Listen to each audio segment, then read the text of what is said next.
How's it going today, Jera? I'm Jera Sky if you're new here. Don't forget to subscribe and take a look around if you are. Today we are going to be talking about minimalism and your money.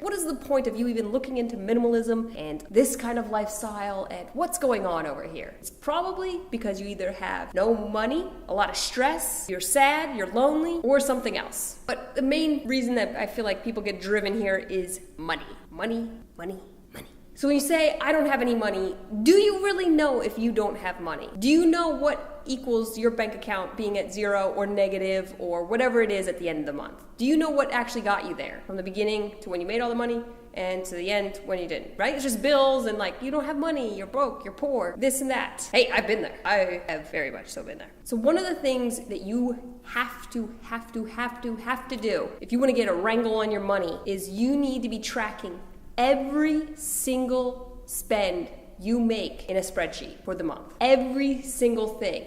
And on top of that, you need to be tracking every single bit of money you make. If you pick up money on the ground, you find a corner on the ground, that goes on the money you made list, okay? Everything. You need to know what is going on in your life before you can even make any, really good decisions and informed decisions and utilize where your money might be going that you didn't realize how much you had been spending and push it over here towards one of your goals or your dreams or your dream vacation or dream trip, something like that, or paying off your student loans. You probably have more money than you think you do, and you don't realize it because of the little things that just add up that you spend.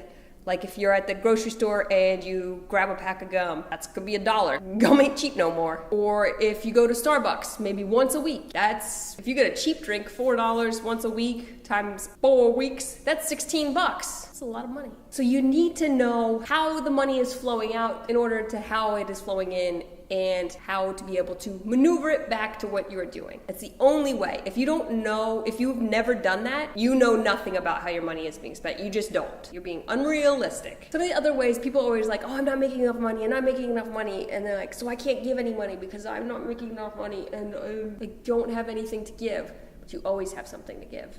You can donate your time to a dog shelter, or to feeding the homeless. There are things you can give that will end up paying back. It doesn't seem like it, but once you start opening those clenched hands and giving back, even if it's not monetarily, it will start coming back.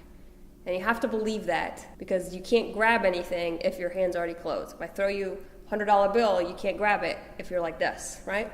Can't grab it for you. You can try, but why work so hard when you could just grab it? And if you do have even a little bit of money, giving, there's something out, I don't know what you believe in, but I believe in some sort of like karma and energy, positive energy flowing back and forth. So if you're putting out positive energy will come in. If you're not putting out any energy, no energy is going to come back. And if you're putting out negative energy, obviously you're going to attract negative energy. So as you're in the middle of all this minimalist purging and getting rid of this stuff, you need to start getting rid of spending that isn't necessary, or at least not conscious.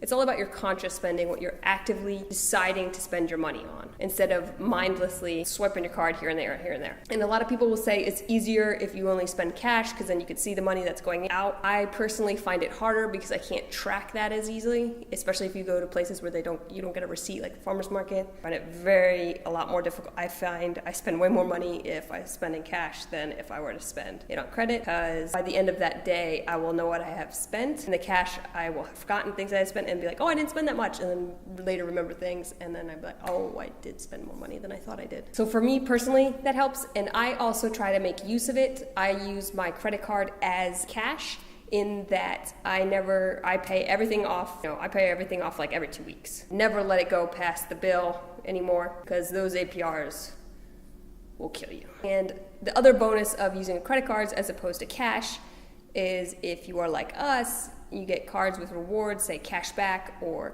you earn miles with your spending, it can actually equal up to a trip later that you don't have to pay for.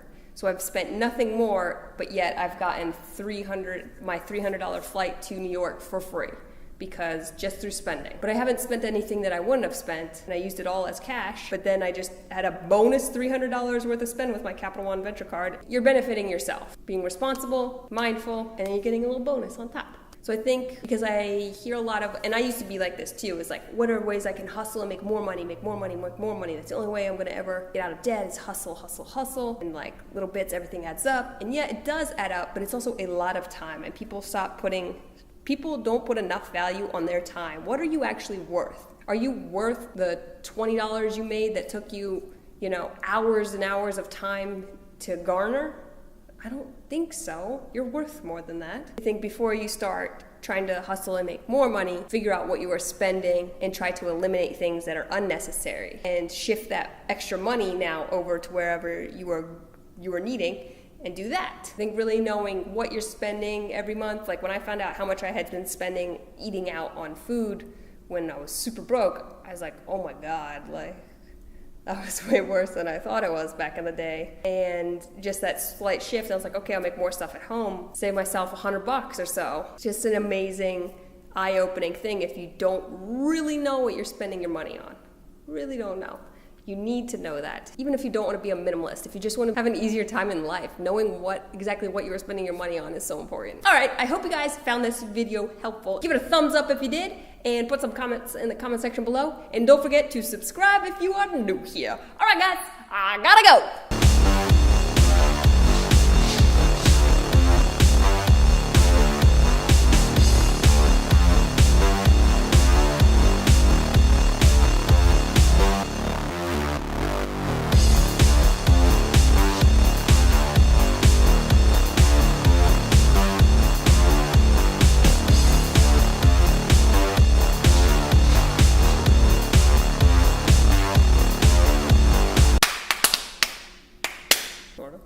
Woo!